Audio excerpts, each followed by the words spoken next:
Good People, belakangan polisi mengungkap banyaknya kasus prostitusi online. Transaksi dilakukan melalui berbagai aplikasi media sosial.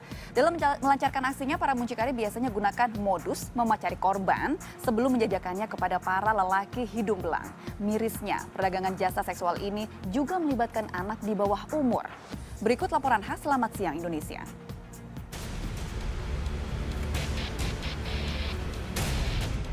Good People mudahnya menjalin komunikasi melalui berbagai kanal dan aplikasi ternyata tidak selalu berujung manis.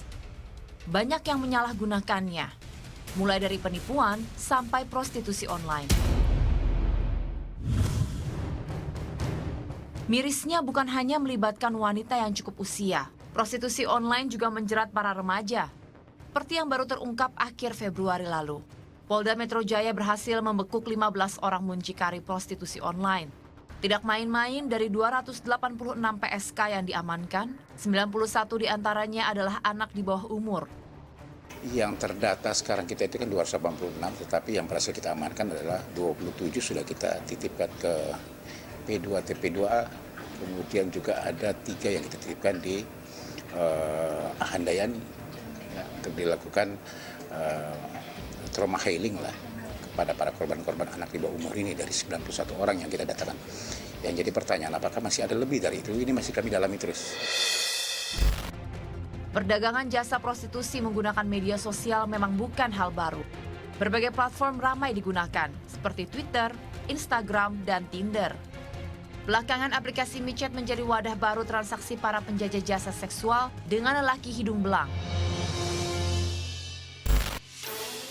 Timnet mencoba menelusuri dunia maya untuk mengetahui seperti apa sistem kerja prostitusi online. Foto-foto wanita menarik berseliweran. Modusnya banyak, mulai dari yang tawarkan jasa pijat sampai terang-terangan menawarkan jasa pemuas syahwat. Tak sampai di situ, Timnet juga menemui salah seorang pekerja seks komersial yang biasa gunakan media sosial untuk menawarkan layanannya. Biasa via aplikasi micet sih ya. Online hanya di micet aja. Kan dari micet kan bisa di pencarian sekitar kita.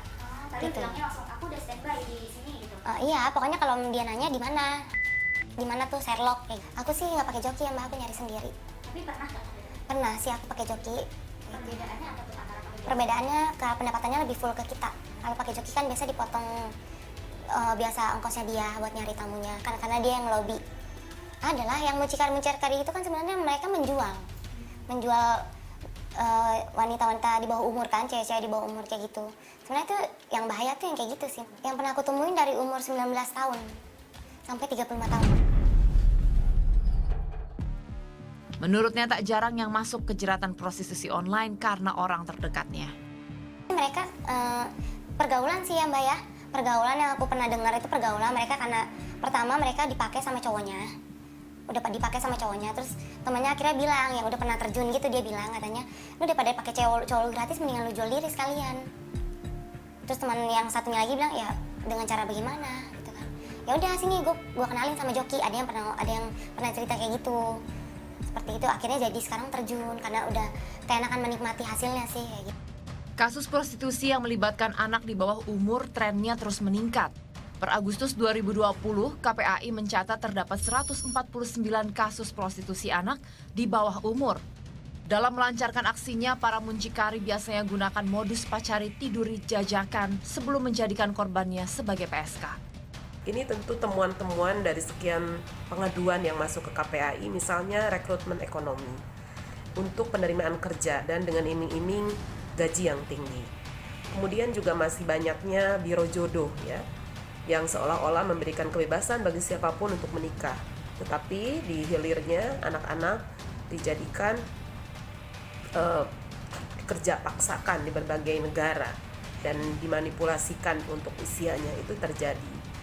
Lalu benar juga sedemikian besar kuatnya tuntutan gaya hidup dan kemudian solidaritas teman sebaya ini juga sangat tinggi. Menurut Profesor Louis Brown, seorang dosen studi Asia di University of Birmingham, Inggris, ada beberapa kelompok PSK. Dosen yang meneliti tentang perdagangan perempuan dan pelacuran di negara Asia ini mengelompokkan ada 3 kelompok prostitusi. Fenomena yang terjadi di Indonesia juga tak terlalu berbeda. Mereka yang masuk ke jaringan prostitusi online tak melulu miskin. Sebagian karena aspek gaya hidup konsumtif dan bourgeois memicu masyarakat ingin terlihat modern dan tak ketinggalan zaman. Masalah sosial ini perlu jadi perhatian semua pihak, apalagi kini dengan mudah dapat diakses melalui ponsel. Pihak kepolisian masih terus berkoordinasi dengan Kominfo untuk menutup aplikasi-aplikasi yang rentan dengan praktek prostitusi online dan perdagangan manusia. Tapi satu akun ditutup, ratusan akun lainnya tumbuh. Vika Ramadhani, Yusuf Reza melaporkan untuk NET.